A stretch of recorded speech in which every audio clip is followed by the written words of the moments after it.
ഈ ക്ഷത്രിയ വംശത്തിന് ഒട്ടാകെ അപമാനമുണ്ടാക്കിയ ഈ ഒരു സംഭവം, ബ്രാഹ്മണരാൽ തോൽപ്പിക്കപ്പെടുക, അതിനെ തുടർന്ന് പിന്നീട് എന്തെങ്കിലും തുടർ നടപടികളോ ആലോചനകളോ ഈ ക്ഷത്രിയരുടെ ഭാഗത്തു നിന്ന് കൂട്ടായിട്ടുണ്ടായിട്ടുണ്ടോ? ഇല്ല, ഒന്നുമില്ല.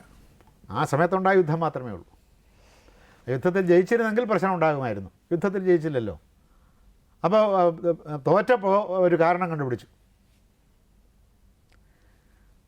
ക്ഷത്രിയ വീര്യം ബ്രഹ്മജ്ഞാനത്തിന് താഴെയാണല്ലോ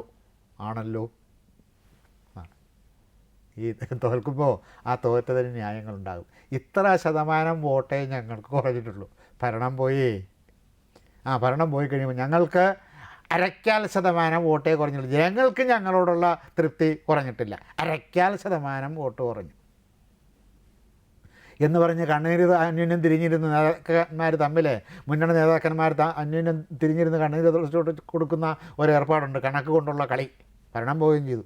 അതുപോലെ പറഞ്ഞു, ക്ഷത്രിയ വീര്യം ബ്രഹ്മജ്ഞാനത്തിന് താഴെയാണല്ലോ അല്ലല്ലോ എന്ന് പറയാൻ നോക്കൂ.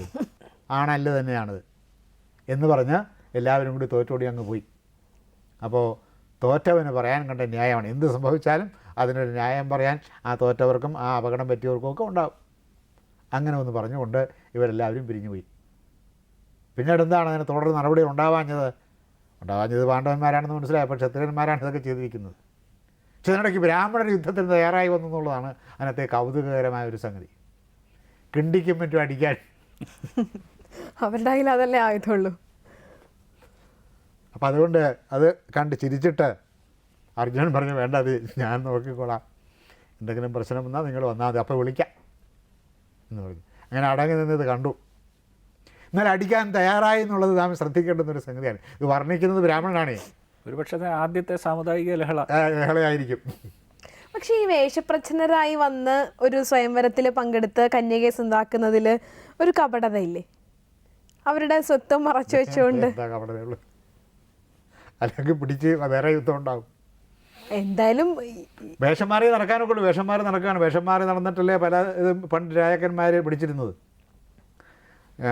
നിശ്ചയിച്ച വിലയേക്കാൾ കൂടുതൽ വില കൂട്ടി വിറ്റവരെയൊക്കെ ശക്തൻ തമ്പുരാൻ ചെന്ന് പിടിച്ചിരുന്ന് വേഷം മാറി ചെന്നിട്ടാണ്. അങ്ങനത്തെ ഒരു കാപട്യം ഉണ്ടല്ലോ. എല്ലാ കാര്യങ്ങളും നേരെ നിന്ന് ചെയ്യാനൊക്കെ ഇല്ല, പ്രത്യേകിച്ച് ഭരണപരമായ കാര്യങ്ങളിൽ. ഇപ്പോൾ ഇവർ റോയൊക്കെ എന്താ ചെയ്യുന്നത്? എന്തെല്ലാം ചെയ്യുന്നു, നമ്മൾ കേട്ട അത്ഭുതപ്പെട്ടു പോകുന്ന എന്തെല്ലാം കാര്യങ്ങൾ ചെയ്യുന്നു പട്ടാളക്കാർ ചെയ്യുന്നു. അതൊക്കെ അനുവദനീയമാണ്. കാരണം രക്ഷ പ്രധാനമായിട്ട് വരുമ്പോൾ എനിക്ക് എന്നെ രക്ഷിക്കണം എന്നത് എൻ്റെ ചുമതലയിൽപ്പെട്ടതാണ്. അപ്പോൾ സ്വയം രക്ഷയ്ക്ക് വേണ്ടി ഒരാളെ കൊന്നു തെളിഞ്ഞാൽ കോടതി ഒന്നും ശിക്ഷ കിട്ടില്ല, വെറുതെ വിടും. ഇതൊക്കെ എല്ലാം സ്വരക്ഷയ്ക്ക് വേണ്ടി ചെയ്തിരിക്കുന്നതാണ്. കാരണം ഇവരുടെ കയ്യിൽ സൈന്യമില്ല, സമ്പത്തില്ല. അപ്പോൾ സൈന്യവും സമ്പത്തും രാജ്യവുമുള്ള എല്ലാ മർദ്ദനവും ഉപകരണങ്ങളുമുള്ള ദുര്യോധനന് അന്വേഷിക്കുകയും ചെയ്തിരുന്നു ഇവരെങ്ങാനും പുറത്ത് പോയിട്ടുണ്ടോ ഇതിൽ പെടാതെ. ഈ 6 അസ്ഥിപഞ്ജരം കിട്ടിയെങ്കിലും അന്വേഷിച്ചുകൊണ്ടേയിരുന്നു എല്ലായിടത്തും. ഈ പാഞ്ചാലനും ചാരന്മാരോട്ട് അന്വേഷിപ്പിച്ചിരുന്നു. എവിടെയെങ്കിലും ഏതെങ്കിലും രാജ്യങ്ങളിലോ കൊട്ടാരങ്ങളിലോ പോയി താമസിക്കുന്നുണ്ടോ എന്ന് അന്വേഷിപ്പിച്ചിരുന്നു ചാരന്മാരെ കൊണ്ട്. അതെല്ലാവരും ചെയ്തിരുന്നു. അല്ലാതെ ഇവരെ ഇതിൽ പെട്ട് കത്തിപ്പോയി എന്നുള്ളത് പൂർണ്ണമായി വിശ്വസിച്ചിട്ടില്ല ആരും. എന്താണ് കാരണം? പുരോചനന് തിരിച്ചു വന്നിട്ടില്ല, പുരോചനന് ഇതിനകത്ത് വന്നിട്ടുണ്ട്. അപ്പോൾ പുരോചനനാണ് കത്തിച്ചതെങ്കിൽ പുരോചനൻ എങ്ങനെ വേവും എന്നുള്ളതാണ് ദുര്യോധനെ കുഴക്കിയ പ്രശ്നം. അതുകൊണ്ടാണ് ദുര്യോധനൻ ആളോട്ട് അന്വേഷിപ്പിച്ചുകൊണ്ടിരുന്നത്. ചാരന്മാരെ നാനാ ദേശങ്ങളിലേക്ക് വിട്ടു, പക്ഷെ ഇവർ പോയത് കാട്ടിലേക്കാണ്. അതുകൊണ്ടാണ് കണ്ടുപിടിക്കാവുന്നത്. അപ്പോൾ അതിലെ കാപട്യം ഒരു കാപട്യമല്ല.